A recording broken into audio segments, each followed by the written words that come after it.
Hi, good day. Dito sa amin, ganito ang pagbati.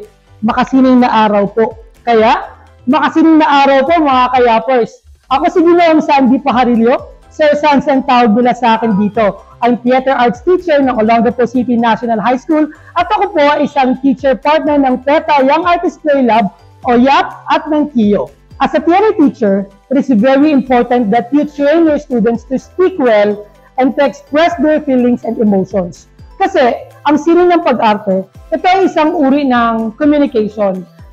Communication in an artistic way.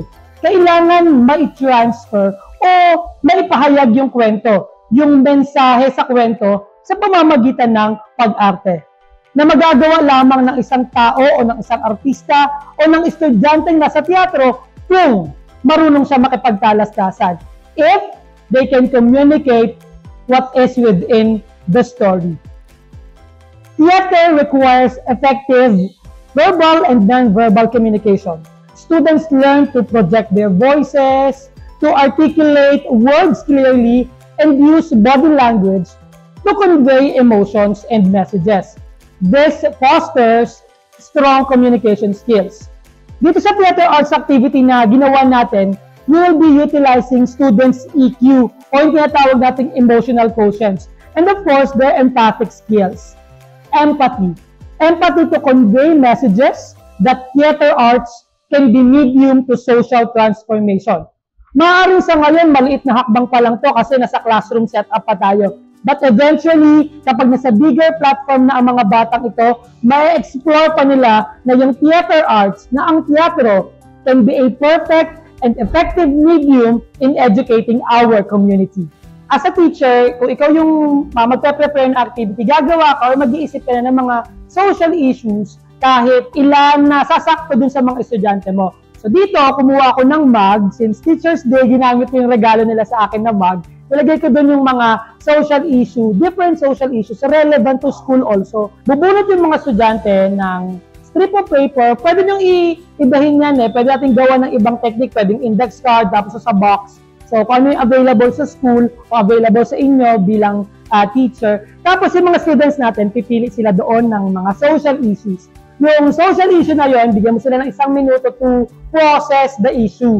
And then, dapat magbibigay sila ng thoughts nila dun sa social issue, pero hindi nila sasabihin kung ano yung social issue na yon. Hayaan natin yung mga estudyante na magsabi ng thoughts or ideas nila about specific social issue. Maraming tao, hindi lang po sa Pilipinas, pati po sa ibang bansa.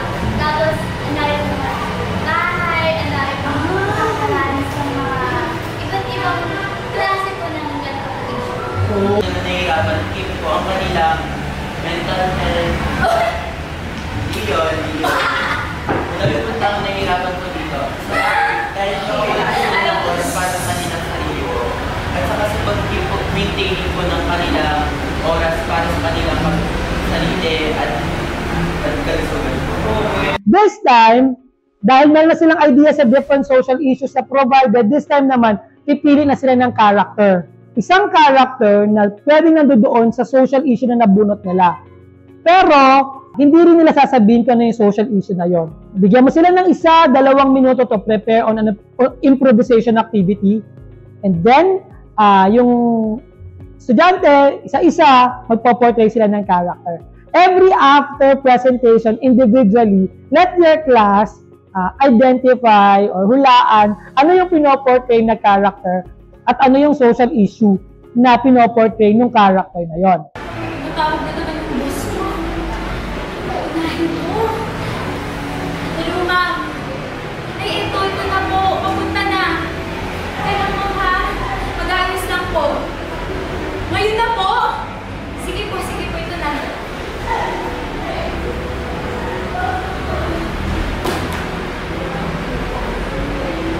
Naglalabas na yung buhok ko. Dami mo.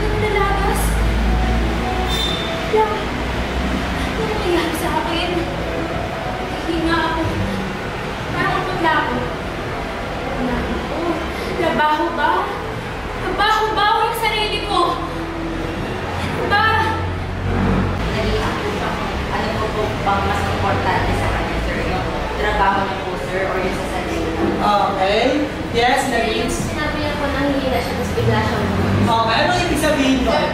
nagpapabayaan niya.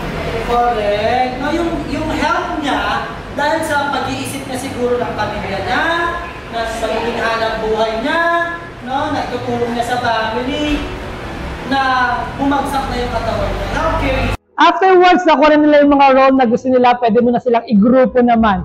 2 groups, 3 groups, depende sa laki sa class size mo.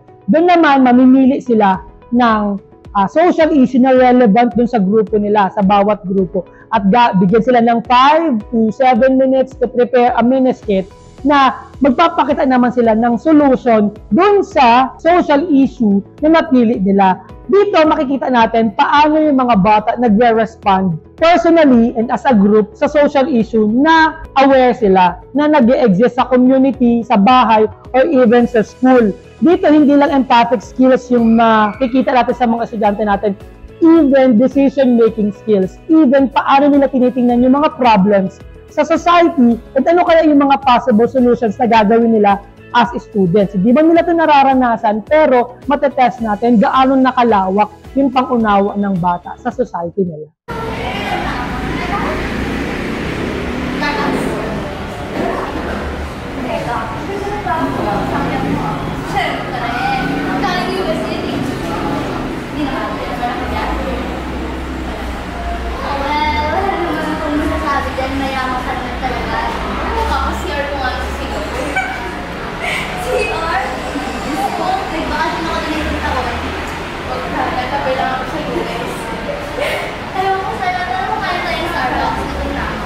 Hey, Christine, tara mo kailangan na tayo. Oo, tara na.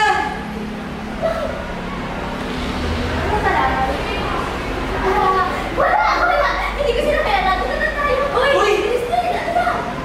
Doon na! Tara na. Ito kayo kaya na! Kapatid? Hindi. Hindi ko sila kaya Hindi.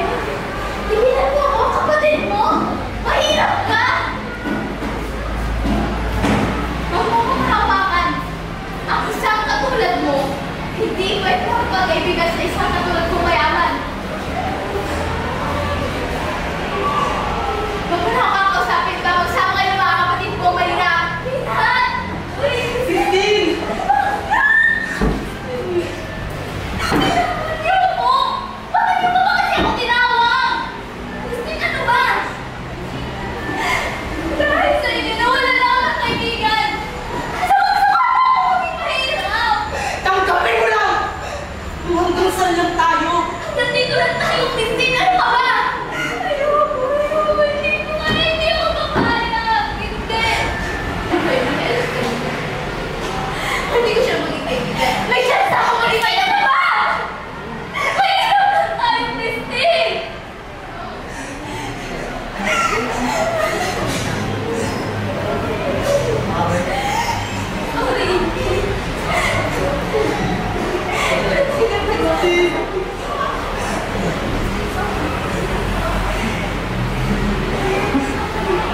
Okay lang.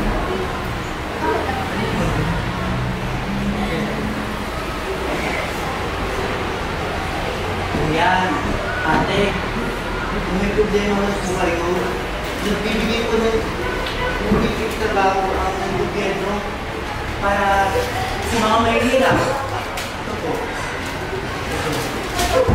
Ano po to? Para sa inyo po yan, para sa mga mahihirap. Matutulungan po kayo ng gobyerno.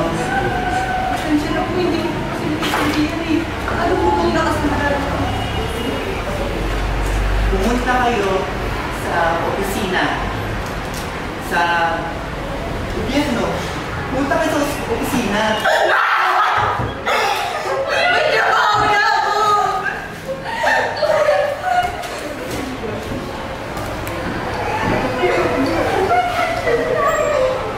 Trabaho na tayo!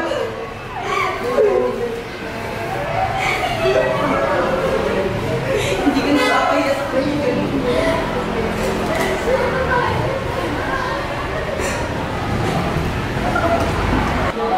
Stepping stone para magkaroon ng maganda trabaho, para hindi kahiya ang pamilya mahirap. Hindi nangyayari yan. Ang buhay. No? Bagay na bagay. Ang mayaman.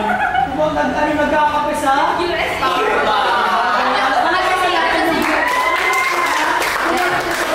So matotal, itong theater arts classes na binibigay natin sa mga estudyante natin, we are providing students with a holistic skill, buo. Hindi lang para matuto sila academically, hindi lang para gumaling sila sa sining na napili nila bilang mga theater arts students o teatro. At the same time, this empathic skill will equip our students ng iba pang mga life skills na magagamit nila bilang future leaders, bilang future teachers, o baka bilang future theater arts or theater artists. Mga life skills na katulad ng communication, empathy. This may lead them to have better teamwork, adaptability, good decision-making skill. May improve nila yan kapag patuloy nilang gagamitin sa mga theater arts classes na katulad nito. Mga life skills na magagamit hanggang sa darating pang mga panahon, hanggang sa darating pang iba't ibang endeavor sa buhay nila.